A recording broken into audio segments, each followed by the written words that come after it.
everybody, and welcome to tonight's Community Cleric. Back after a week away, not planned, but the Gold Brigade. Look at like the yellow.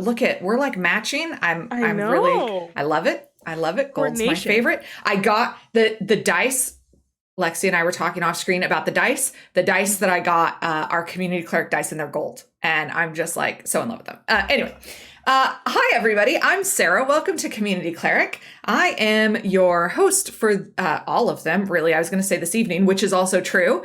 I live in Mi'kma'ki. I live on the ancestral and unceded territories of the Mi'kmaq people in Nova Scotia, Canada. And I am so grateful that you have all joined me. And I'm so excited to talk to Lexi. Lexi, I have to say, like, I have done several Twitter threads of like who should be on Community Cleric, and you very consistently have always come. I'm sure you get tagged in them. You see that you get tagged in them. So I'm really excited that you've come to join me tonight. Thank you for giving me some of your time.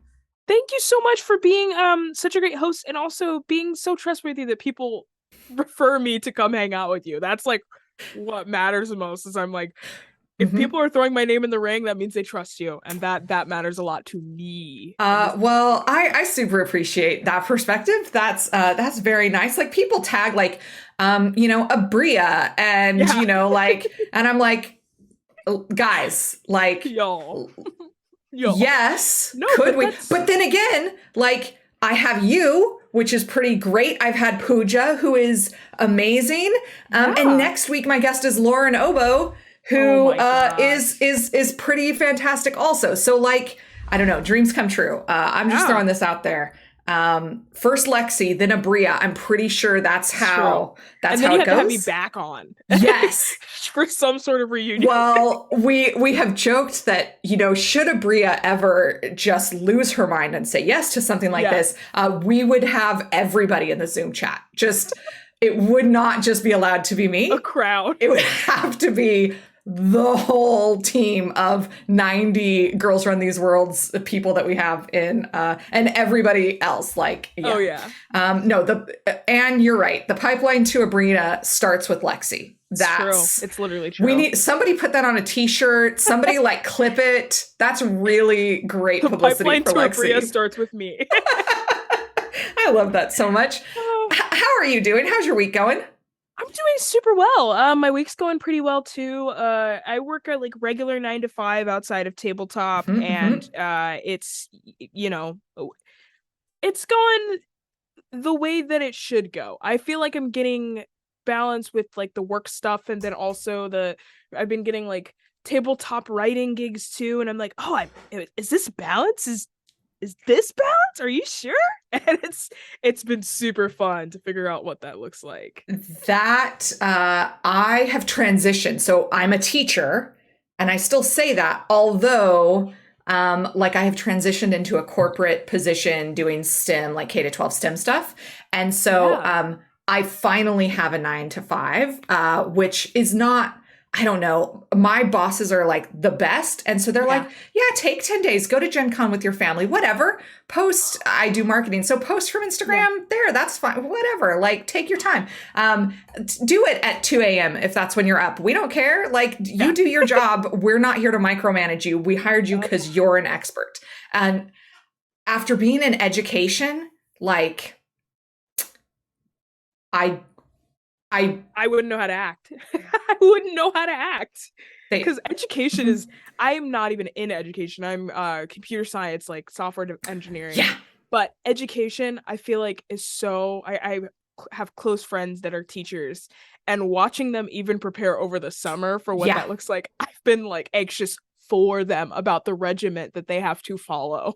Yes. And it's like, I think something that really, in my first couple of weeks of transitioning to corporate, was I was stressing out. I was talking to my longtime mod who's here in chat with us. Hey, Singlis, I've missed you for the last couple of weeks. I was stressing out because I needed to like edit some videos for something that we were doing. And she was like, well, why don't you do them tomorrow at work? And I was like, well, no, because they have to get done. And she was like, that's what the work day is for, so that you get your work done. And I had this total like, wait, I don't have to go home and do 4, 5, 6, 7 hours of work so that I can go to work the next day to do my work. What? It really mind blown. Yeah, like it's not enough to say pay teachers more. We need to pay public school Yes. teachers more. Yes. There is more to the toxicity of education Yeah. that we It's should be even talking like about. that, like looking over the shoulder of like, is my boss gonna walk in while I'm using my cell phone, or like things Yeah, like that that you have to unlearn after being in a toxic any environment toxic where environment. Absolutely, oof. absolutely. But that's not what this show is about. This show is Oh yeah. actually about you. And some amazing things. So, for those of you that are new viewers, I generally ask kind of the same questions because I want to get like a qualitative response of what it is to be women and femme presenting people in TTRPG and D&D, and so I kind of ask the same questions, and we'll go off on tangents. Yes. Please Perfect. go off on tangents. I love tangents. My first question for everybody always is, how did you become a nerd? Oh god. I think it's in my blood. I really do. I had parents that were Star Wars nerds, Lord of the Rings nerds, Mm. Matrix nerds, like in the seats in the theaters when those movies came out. My mom loved like aliens and like stories of like UFOs and sci-fi things. So she was the Star Wars nerd, but then she also was the Lord of the Rings nerd and like read all of the books and loved the escapism of it. My dad was comics, like Mm. DC specifically, loved Batman and just everything Batman for him. Loved like things like Watchmen and could never pinpoint exactly why, but now that I think the culture that we're in right now, a lot more people are part of fandoms, but they're also asking why. Like, what do I enjoy about this thing? So now that I am part of fandoms and I look at how he loved comics, he just really liked complex storylines, like following the simplest of characters, and that was Batman for him. Um, Grew up and then parents got me and my brother all my siblings really like video game systems. We were very limited on what we could play, but that meant we were like all in on whatever we could.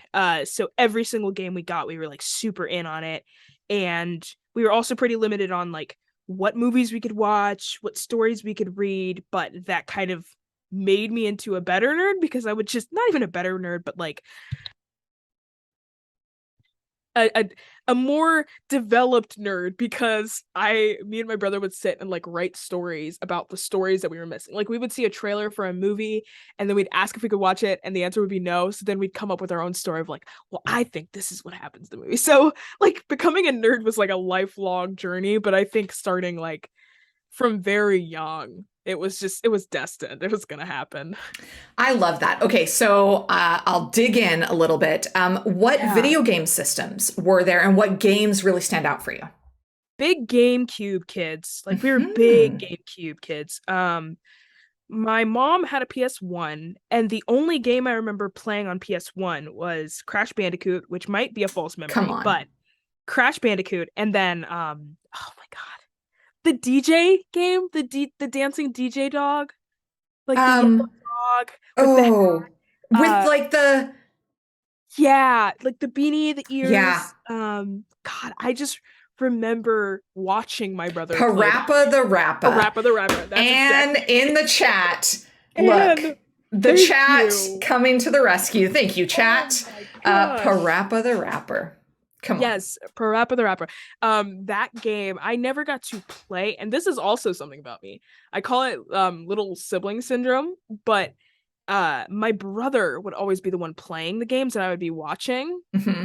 And so I haven't actually played a lot of video games. I've just experienced them. Yeah. And so now I have this exhaustion where I can't finish video games because I'm like, Gabe, can you take the controller? And then I look around and no one's there. Like my older I brother can't take the controller and finish the level for me.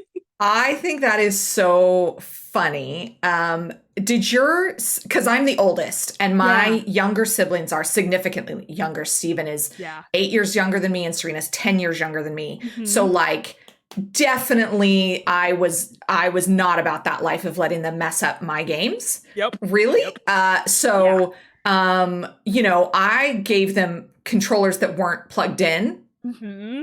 Yep. so That's that they me. could feel like they were a part of the thing. Yeah. And then later I found a person to marry who does Yes. not like playing them, but loves to watch them. Yeah. And look, we have spent a lot, it's been great.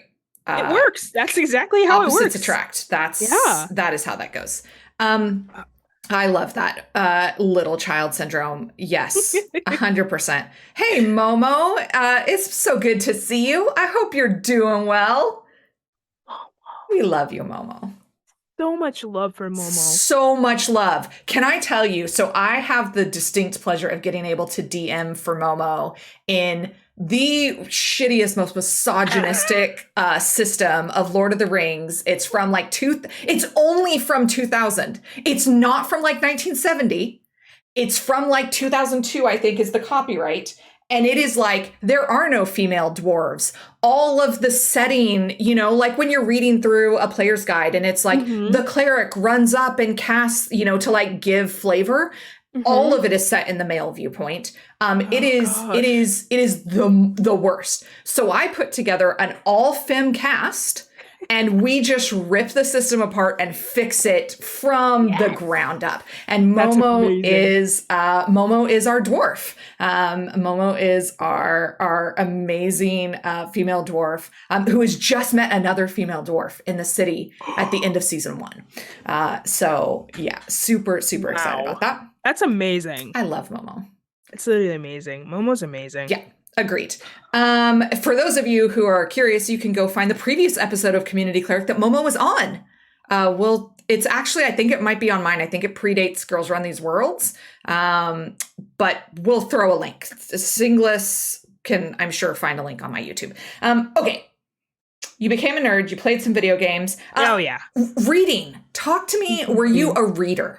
Yeah, big time. Big reader. I was one of those like broken gifted kids that was like, oh, you're in the second grade, why are you reading at a college level? You're in the third grade, why are you reading at a college level? Like that. And my school had this like messed up way that like made me ultra competitive in how I read. They had these things called Lexiles. I don't Oh know if yeah. Oh yeah. yeah. We had Mm-hmm. Lexiles and you would earn points to Yep. spend in like a little tiny store of like cute little knickknacks, things that don't actually matter, but It's like it was mm-hmm. nuts. And so Mm-hmm. I was reading, I had such a high Lexile that the only way, like the books I was reading, I can't remember if it was like the higher the Lexile book, the higher the points, but like I was just at the point where I was like no one had as Yeah. many points as me. I was like bragging about how much I read as if that was like something to brag about. It was something I was like, I don't know how to tell you, but your Lexile is like I was so mean. It's you know what? First off, super toxic teaching thing. We don't do Super that toxic. anymore. We don't tell kids what their reading levels are. We don't label books in our classroom libraries by that kind of stuff anymore. So like because sometimes of stuff like this because it works both ways, right? It's that pipeline that TikTok has convinced me is a real thing of like gifted and talented to burnt out to Twitch streamer is 100% a thing. Yeah. And it's interesting too because I found that it mattered so much to me. It mattered so much to me way less because of kids and way more because of like adults. Like I wanted to impress my teachers. And interestingly enough, I never went down the road of like the gifted program. Because my school had identified like dyslexia and other stuff. And so I was kind of held back, but my grade, they still kept talking about my reading level and like reading in general. So like reading was like super integral to my like whole gifted kid syndrome thing of like, oh, well, I read an entire series in 1 week, like that kind of thing. So I was a very voracious reader growing up. And funnily enough, my mom was exactly like she told me way after the fact, but like she was exactly the same. Like very much like read all of the Lord of the Rings, read like dipped into the Star Wars books, um And even now she can read like nobody's business. Like I don't know how she does it. I don't know how she does it. Do But you think, because I have often found this being the mom of a 13-year-old who Mhm. cosplayed for the first time, first convention, first cosplay at her first convention this last week at Gen Con. Nerds raise nerds. Like Yeah. there are definitely, departures from that. But I think more and more what we're finding is that like I suspect that you're a fair bit younger than I am, but like Maybe, I don't know. as an elder millennial, although somebody at Gen Con was like, no offense, Sarah, but I'm tired of Gen Xers telling us blah blah blah. And I was like, full fucking offense. How dare you? And I'm not going to call them out because I love them. And as soon as they realize that, the gray is well Yeah. earned from teaching, Oof. but that's beside the point. Look, I think definitely millennial nerds are raising nerds for sure. Yes. Yeah, big time. And I suspect like, because you said your parents were Matrix nerds, that's definitely my generation. I suspect that your parents are probably very close to my age, which, it is what it is.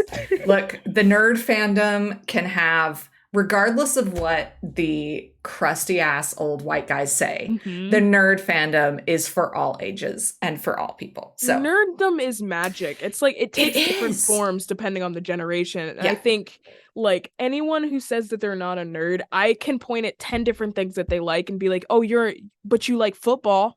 Tell me how you're not a nerd for football. Tell me, oh, so you like stocks? So you're not a nerd for the financial industry? You're kidding me." Like I can point at 10. People think that it looks one way because it used to look like owning every Iron Man comic and having the Batman fat head, and then having the whatever for the lightsabers and all that kind of stuff. And it's just evolved now into people that enjoy things in ways that stretch outside of the normal bounds. And that can be anything. That is 100% it. Like, I'm sorry, but if you are trying to pick on nerds, but you go to Buffalo in February to the Super Bowl, half naked, Yes. painted with a team's colors, you're a nerd, my dude. You're a nerd. You did it. You just became a nerd for football. Welcome I'm sorry to tell you. to the family. You are one of us. That is 100% true. Yeah, that's so good. When you were reading, did you prefer to read fantasy or sci-fi? This is another piece that has come up often. Fantasy. Sci-fi has such a specific buy-in that now I'm okay with. To be honest, I'm just now watching Star Wars. No shame. I just finished The Phantom Menace last week, and I'm on to Attack of the Clones. Like, Look, I have my little list, and I'm powering through. You're like Captain America with like his Captain list. America. Yes, I've got my list, and legitimately, it's just because for some reason, superhero fantasy and swords and sorcery fantasy, and even like pirate fantasy, all that kind of stuff, that settles in my brain so much easier. And like I used to write a lot of stories of like not even just like self inserts, but like characters that were me learning things, but as a pirate or as a superhero or as like a teenager that just discovered powers. Like that was like my favorite genres, and I learned so much more and saw so much more in my brain from swords and sorcery fantasy, superhero fantasy, pirate fantasy, like those kinds of things. Whereas in sci-fi, I think that my little kid brain was not like I love to watch sci-fi movies, but I would never read it, and because I didn't understand like how do I make spaceships make sense, Right. And like I think that for some reason it was like, oh, I can make Elvish make sense, but like spaceships is where I draw the line. It's where I draw. So like now I'm trying to dive into it and see what I was actually like against there. But I think it's literally just a specific level of buy-in. And honestly, it probably had a lot to do with my mom and like the fact that we could sit and talk about Lord of the Rings for hours, and talk about all of that heroic stuff. And I don't know, I always saw myself in like superheroes because they were kind of regular people that got juiced up. So it's like that seemed more realistic to me than sci-fi, oddly enough. But I love sci-fi movies. I just never read. Yeah, no, that's totally fair. That totally fair. Okay, Oh yeah. so then how does that path, little nerdy Lexi, not playing video games but watching video games that brother was playing, how does that turn into TTRPG Lexi? Gosh, it is a process. It's a very recent process. So I started working at a laser tag go-kart mini bowling place.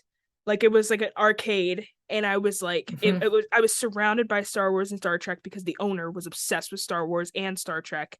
It was very weird. Um but I used to work in a laser tag area, and one of the dudes that I worked with, he and like I had heard about D&D, and so I was like, oh, and my parents were a part of that whole like satanic panic era. Like they Right. were very much like, no, because we heard some bad things about it. Absolutely not. And they were kind of like absolute. So it was like I'm not second guessing. But um as I got older, I went to college, and then my freshman year, I came home and I started working again at this laser tag place. And my friend, I was like, "Ah, have you heard of D&D?" And he was like, "Yeah." And I Mm. asked him if I could play. Like I was like, "Oh, do you play?" And he's like, "Yeah, I have a group with some other friends from high school." And I was like, "Oh, can I play?" And he was like, "Oh, actually, we're actually towards the end of a campaign, so like I think it'd be way too like I don't think we'd be able to let you in because we're close to being done with the games. Like I don't think it." And I was like, "Oh, okay." And so I just gave up. Like I was like, "Well, there's no such thing as an open party for D&D." I didn't understand how it works. So I was like, "Oh, Mm. well, I guess that I can't play with anyone if I can't play in this Oh. group." So I gave up on it. 2 or 3 years later, I think it was 2 years later, I had a close friend whose twin was like offered to run D&D for me and her, and then another set of twins and their friends. Like it was like a full party, and we were playing over Skype. This is like Hmm. way before Hmm. COVID. That moment when we like it was like a couple of weeks before the thing, me and my friend were like talking about accents, talking about characters. I went out and bought the player's handbook. That was the moment that I Hmm. I was like, okay, I'm in on this. We got one session in, and the whole thing fell apart, and I went out and bought the DM's guide and started building my own campaign because I Yeah, was like, don't I wait don't for know what somebody this is, else. but yeah, I was like, I don't know how this is supposed to go, but I'm gonna try it. So that was my junior summer into senior year of college. And I started my first campaign a little bit before COVID hit. So, no. It was about a year before COVID hit. Yeah. Maybe. My timing is all wonky on that. But essentially, it was like that like that year before COVID was when I really dived in. I got Player's Handbook, DM's Guide, Monster Manual, and I started going in. And I think that's when, so it took a long time of a bunch of different nerdy aspects to pull together. Hmm. Hmm. And D&D at first didn't make any sense because my family was like against it, but then as I went to college and started searching for things, I stumbled across it, and then after that was when I started watching D&D 2, and I was like, "Oh, this is what it could be? Dope." Yeah, And then I went all in, and it's been like that ever since. I love that. So you started with D&D. Yeah, I did. And so then when does magic come in? Magic comes in a little bit before. My friend taught me how to play Magic at her house, and she gave me a bunch of cards. Like just gave me a whole bunch of cards. I had no idea what to do with them. I was like, these look cool. I, I understand the rules.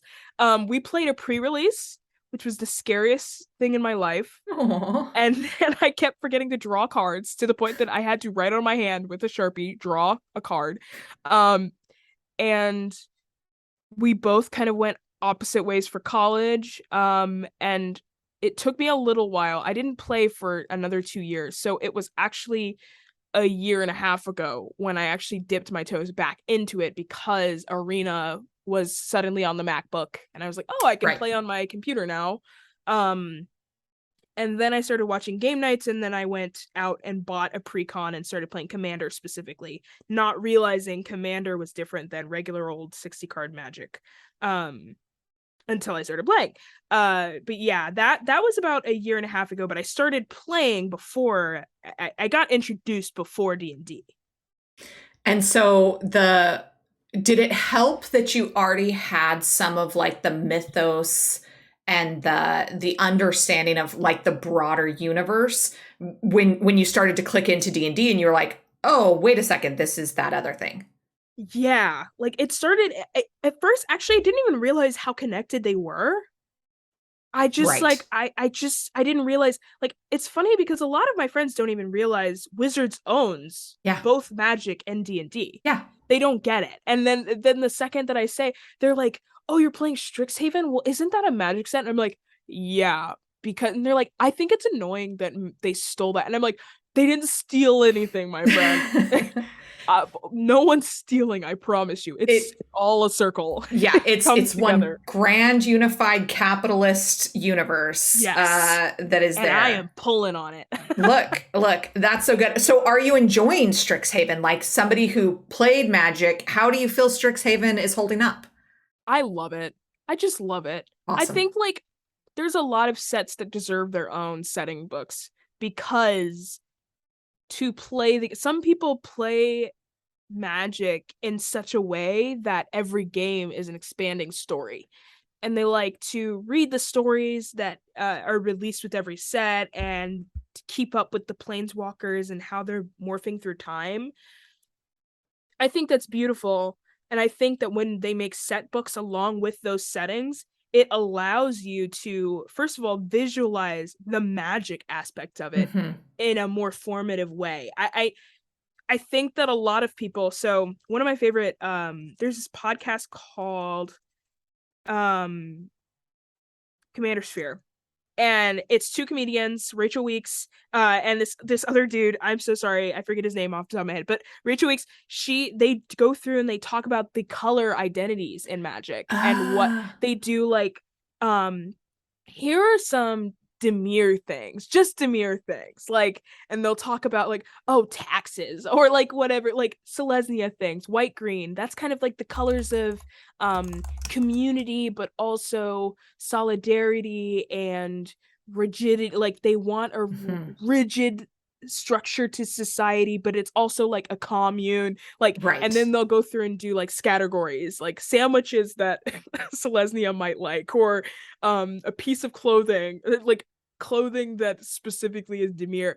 I think that when you make those setting books, it helps expand the understanding of things like that, so that when you read cards, you actually start recognizing, like, you start reading an effect and you're like, that sounds like it should be in black blue. That sounds like it should be demure. It sounds like it should be that color identity. And then when it's outside, you're like, whoa, that's Hmm. why this card is remarkable. So I feel like it all loops together and helps expand the understanding of whether it's the setting, the identities, the themes, the feeling of, how it plays to place, like how it feels to put down certain cards and play certain cards.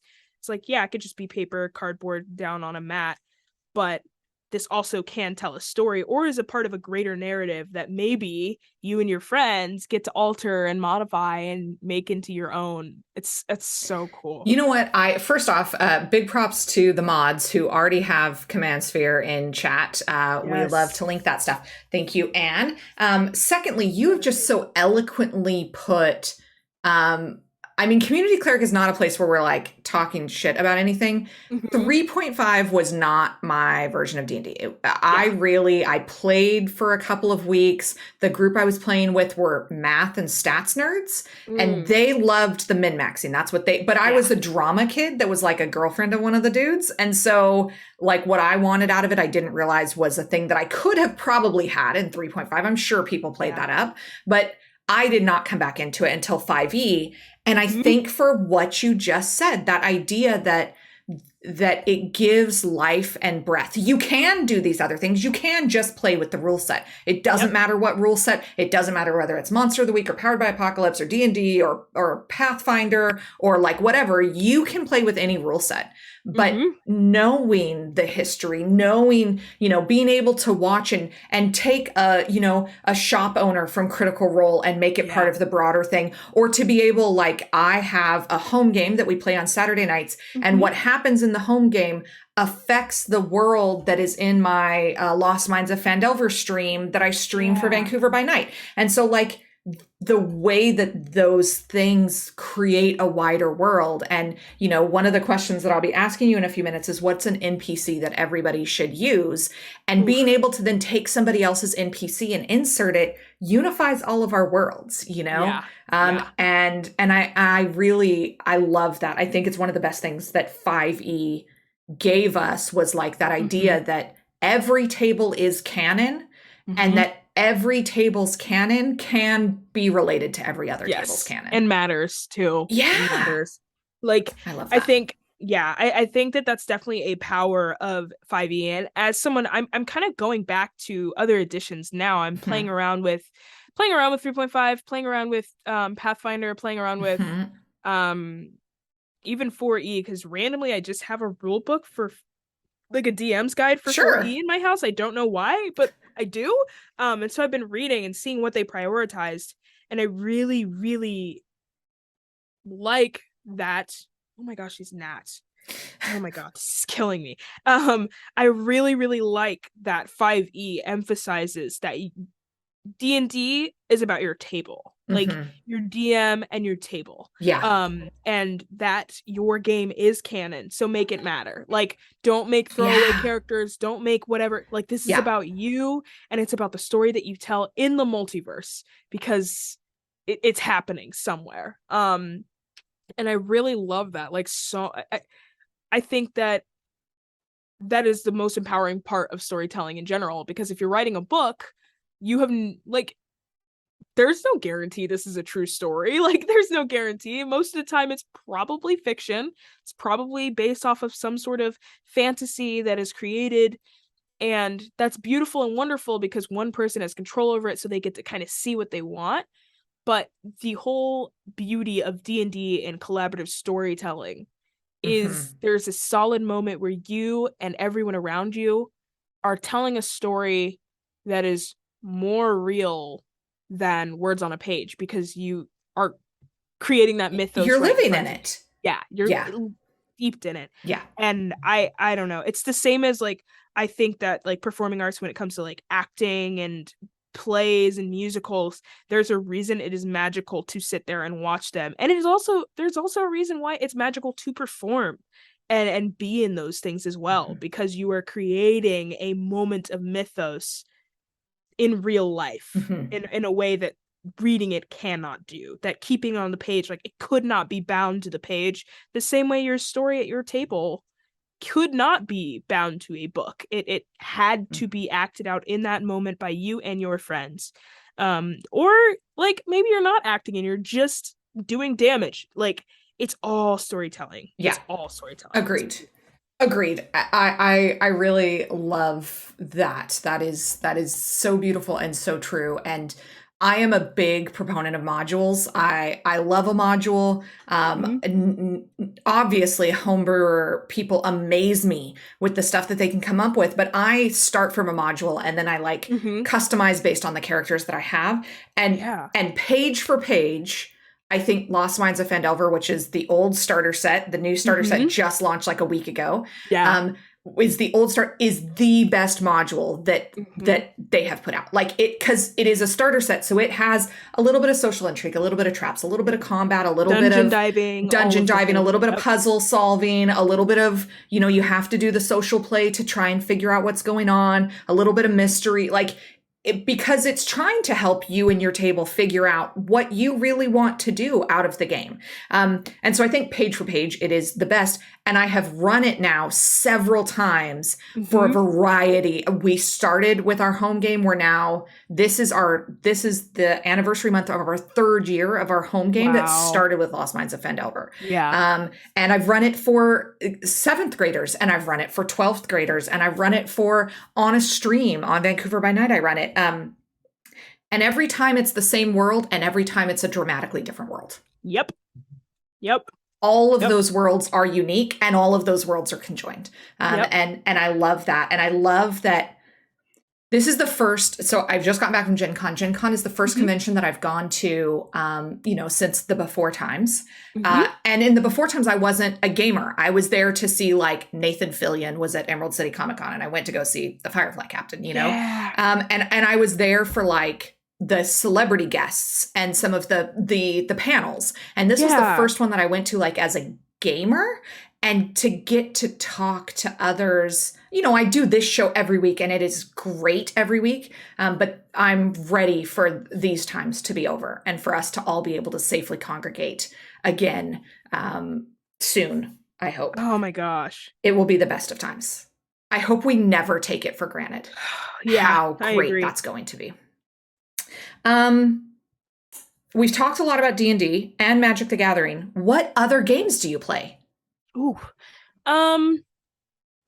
Interesting. Or what games are you interested in playing? Yeah, so definitely games. I really want to play Vampire the Masquerade. I haven't yet. Amazing. And I think it's one of those games, like, there are some games that when I get interested in a system, I will just pick up the book. Like, I will just pick up the book, read through it, figure out a way to get through it, because reading it sort of feels like playing it to me. But there are some games, some modules that I'm like, I am waiting for the correct time, the correct place to play this, so I can go all in and be surrounded by people that I trust, be surrounded by people that I love. And, like, I think that Vampire the Masquerade is one that I'm, like, waiting on the right group. Actually, Curse of Strahd is a D&D module that I have not touched. I will not read it because I'm waiting. I'm waiting for a DM that I trust to be like, hey, and then a group of people that I trust to be like, hey. Once that all comes together, I will gladly say yes. But Vampire is one. I think it's, like, so steeped in lore and, like, morality issues that I am drawn to that kind of gameplay. Surprisingly enough, I haven't really played a lot of, like, Powered by the Apocalypse systems, like Masks or any kind of, I don't know, I've played some of them as, like, one shots, but never, like, a longer campaign or anything like that. That would be super fun. I like board games as well. And a game that I've played once that I've been in love with that I cannot seem to come back to, Scythe. Have you heard of it? Yes. Yeah. So I played it once with a group of friends, the same friend that taught me Magic, actually, and it was probably the most fun I've ever had playing a game in my life. And I asked my mom, I was like, oh, okay, I would like this for Christmas, and she said, okay, and she got me the campaign expansion instead of the actual board game. She tried. She tried, and I will give her that. But I was like, I can't. Every single time I go to buy the game, I'm like, $80. Like, oh my god! You just got to do it. You just got to do it. You're a big girl with big girl money. I just got to do it. I just got to do it. But Scythe is a game I really, really like. I like games like, have you heard of Anomia? Anomia? Yes, I've heard of it, but I haven't played it. Those kinds of games, those are my ultimate fun. That game, for those who have not played it before, essentially there's 6 different symbols on these cards that every single one has a noun, and that noun could be something like an animal sound, tennis player, TV show, famous address, whatever. You're going through, and each person is flipping over a card at random. you're going in a circle, but you're flipping over a shuffled deck of cards, and if your symbol, the symbol that is on your card, matches someone else's, you have to yell what's on their card first in order to steal that card I'm from out. them. It's, oh my god, so good though. It's so good. Okay. It's So funny to hear what people yell. And it's because my mom is just like, she's the smartest person I know. But when we play this game, she just will yell gibberish in order to mess the other person up. It's like hilarious. I am so competitive and have no control over my competition Yeah. that I will ruin friendships and my 20-year marriage playing games like that. Nobody plays games like that with me. Yeah. Yep. So look, if you'll play with me, we will figure it out. I would, that would be Gladly. so much fun. Somebody I has to have that in love Roll20. There's got to it's be a digital version of there that. has to be. It's one of those games that like it's super simple, and Come on. it's won awards for being like, it won awards by like Mensa and stuff for how like Yeah. because of you really have to like dig into your mind to pull out things, and the quickness added on top of it, like such a great game. I love that. But yeah, I love games like that. Anything that kind of like brings people together to have fun in a way that like betters our minds. Yep.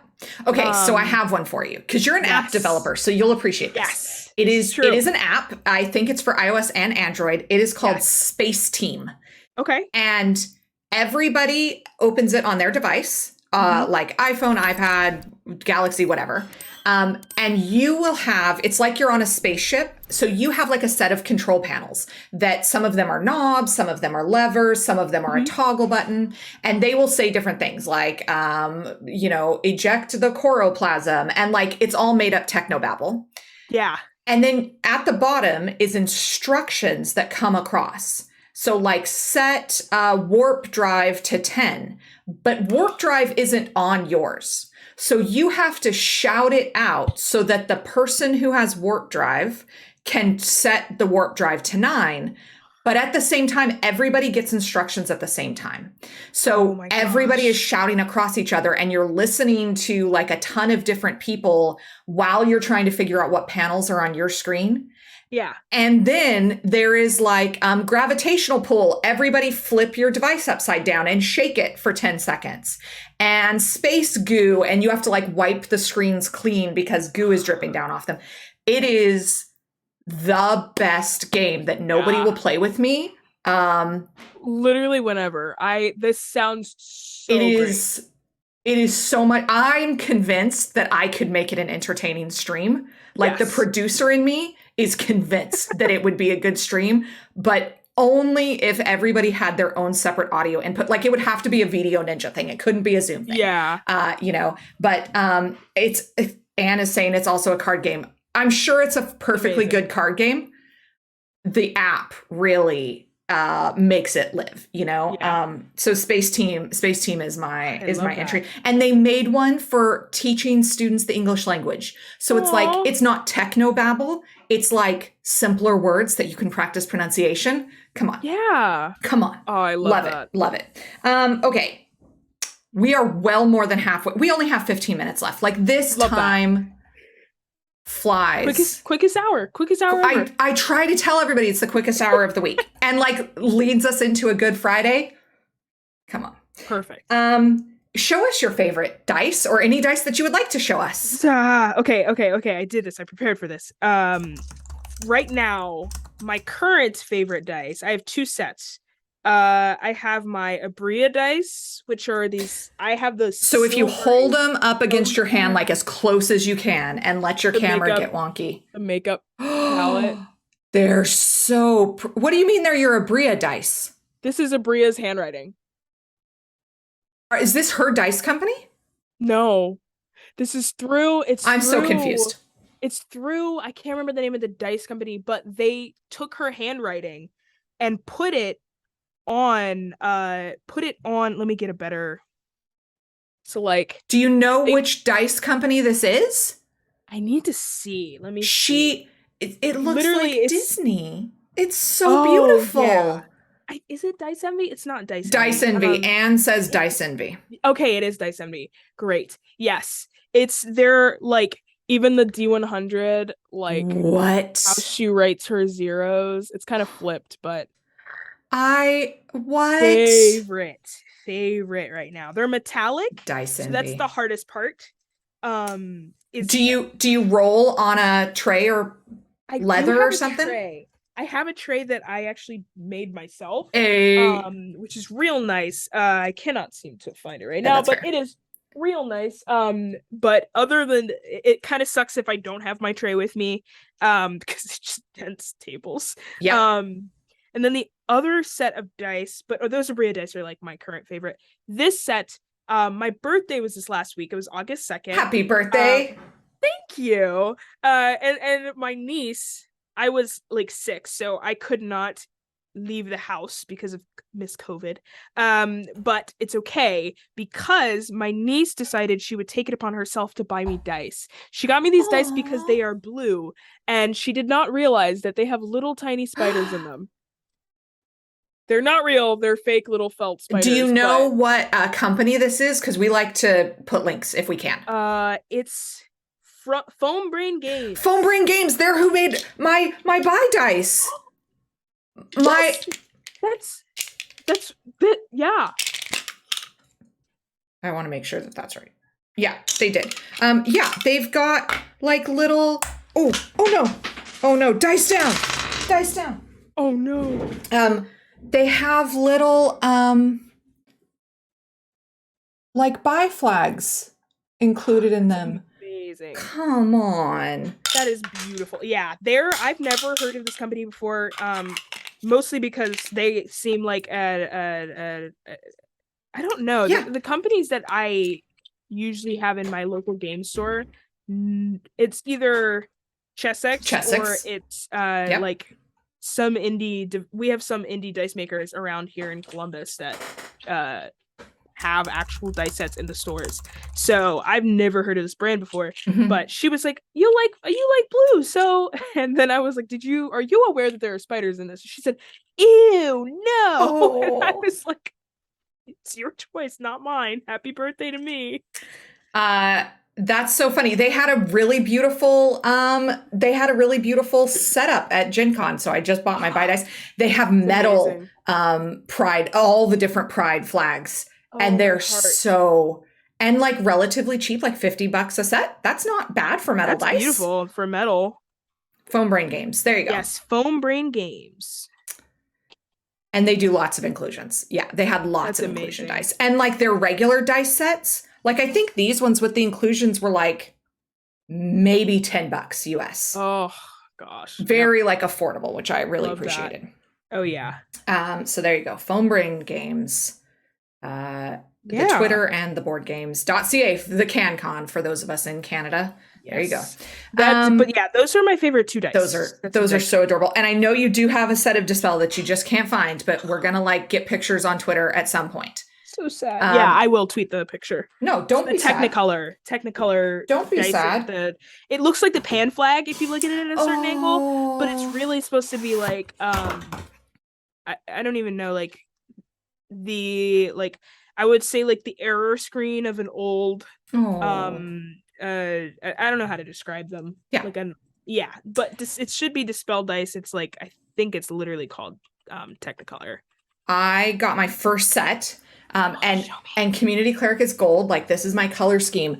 And so I saw oh my gosh. And so they're like, I think they're called Lemon Meringue, but I am sure shit not calling them that. I'm going to call them Community Cleric. Community Cleric. And so, like, I did buy 2 sets because if you buy 2 sets, there was a free D20. Oh my gosh! So I bought that one, and just because I'm never gonna get to show these off, so I'm gonna do it right now. So sorry. Yeah, and these, which are clear with black and then gold. Come on, my heart. The set is called CMYK. CMYK. There you go. So like I pasted the link in there, but it's supposed to look like those like color tests. CMYK.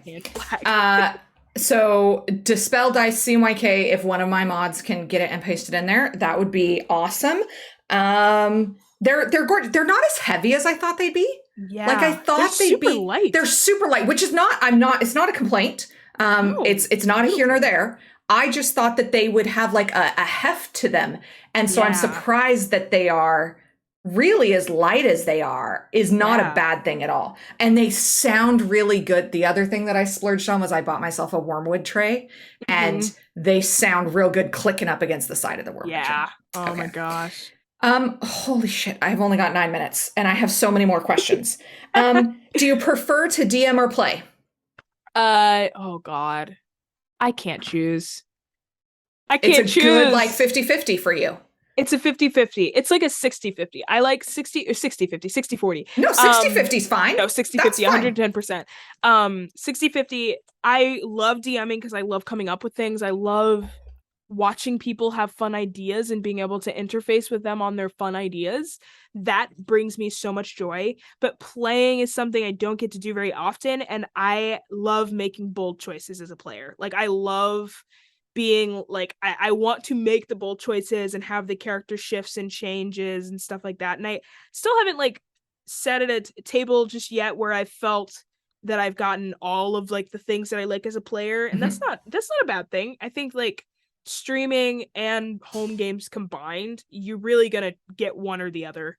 Where you're making bombastic choices or you're seeing a character change over a long course of time, Yep. or or it's like a one shot for charity, which is perfectly fine. But Great. It's that's great. what that's what draws me to playing, is like making those choices, telling a story. Mhm. Ugh, but I yeah, love that. both 60-50, the 110%. Um, I yes. Um, okay. What is an NPC that everybody should use? So either an NPC that you've created or an NPC that has been in a game. I think everyone needs a mentor NPC. I think everyone Mm. needs a mentor NPC that I love mentor NPCs that are like, um, God. I am a huge fan of the father NPC that's like very, very vulnerable and willing to give up his heart to a player, and not just like obviously not in a romantic way, but literally just a father figure, whether that's like the local um blacksmith that is mentoring a character into making their own set of whatever. It's like I love that mentor that's like, I know a lot more than you, and if like you can ask me whatever questions and I will give Mm. you everything you need, but also I will see that whether or not you're running yourself into the ground because of a mission, or like, and I want to sit down and have a conversation with you because I care about you. I think there Mhm. are not I think mentors are a hard character to pull off, um because they require a level of trust by the whole party. Mhm. And I think it's also, I think we need more like vulnerable men characters Mhm. in games, in everything, to make it more normal, if that makes sense. I love Like, that. yeah, like I love it. I love when my games are like 80% women, and then all of it, like women and femmes being like the villain, but also the community helpers and the leaders of the community. And then I'm like, the men, if this is a fantasy world, then I can make all my men like soft and nice and sweet and care about others. And that's what I'm gonna do. So I think that like mentor dude that's just like, um, I care about you so much. I have not seen you in weeks. You don't look like you're eating. Please, like, you can tell me about everything you're doing, but also let me help you Yeah. however I can. I don't know if Sean is still here in chat, acting foolish. He is like my real life person that you've just described. He is just the Yeah. best of humans. And so I guess what I'm hearing is I need to put Sean in all of my campaigns. So there you go. There's his link. Ooh. He does my music. He made my music for Community Cleric. He made lots of music. He made our channel Oh music. yeah. He did several of our themes. Love him. Love Two that. bits. Who are some other inspirations very quickly, because we are 4 minutes to the end. who are some other inspirations that everybody needs to like follow or know about? They don't have to be big, just people that people should know. Jess at Burst of Hope, one of the best producers, one of the most gracious, understanding, caring beings on this entire planet. Understands the weight of mentorship while also understanding the weight of neurodivergence and the wings that neurodivergence also comes with as well. I don't know anybody doing it like Jess, and that is a good thing, but also like they're very focused on making a generation that like is like them, so that's very beautiful. So at Burst of Hope on Twitter.